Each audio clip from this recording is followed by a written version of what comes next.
விரைவான இலகுவான வீடமைப்பு கடன்களை வழங்கிய முதலாவது தனியார் வர்த்தக வங்கி நாமே.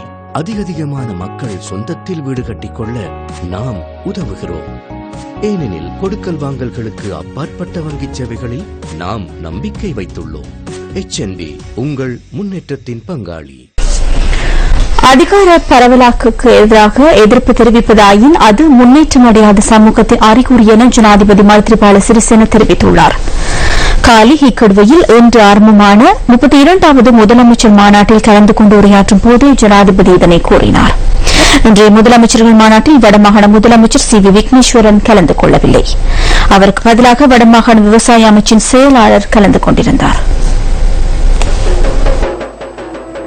தென் மாகாணத்தை முன்னிலைப்படுத்தி இம்முறை முதலமைச்சர்கள் மாநாடு நடைபெற்றது. ஜனாதிபதி மைத்ரிபால சிறிசேன பதவியேற்ற பின்னர் நடைபெறும் முதலாவது முதலமைச்சர்கள் மாநாடு இதுவாகும். மாகாண சபைகளுக்கு இடையிலான ஒருங்கிணைந்த நட்பை வலுப்படுத்தும் நோக்கில் இந்த மாநாடு ஏற்பாடு செய்யப்பட்டிருந்தது. இன்றைய முதலமைச்சர்கள் மாநாட்டில் வடமாகாண முதலமைச்சர் CV விக்னேஸ்வரன் கலந்து கொள்ளவில்லை என்பதுடன் அவருக்கு பதிலாக வடமாகாண விவசாய அமைச்சின் செயலாளர் கலந்து கொண்டிருந்தார். அதிகார பரவலாக்கல் என்பது புத்திஜீவிகள், கல்விமான்கள், அரசியலமைப்பு தொடர்பிலான அறிஞர்கள் மட்டத்திலும் ஜனநாயக சுதந்திரம், மனித உரிமை என்பவற்றின் அடிப்படையில் மிகவும் முக்கியத்துவம் பெறுகின்றது. அதற்கு எதிராக எவராது ஒரு நிலைப்பாட்டை வெளியிடுவராயின் அது முன்னேற்றம் காணாத சமூகத்தின் அறிகுறியாகும்.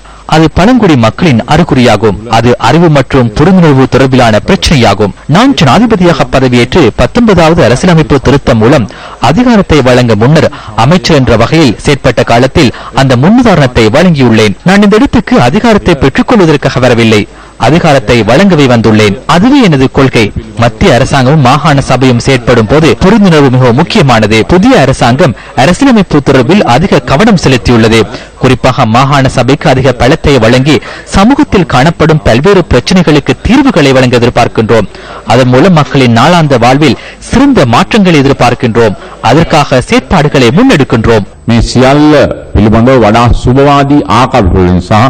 සුභවාදී වැඩපිළිවෙලකින් අපි අපේක්ෂා කරන කටයුතු කරන්නේ කොහොමද කියන කාරණා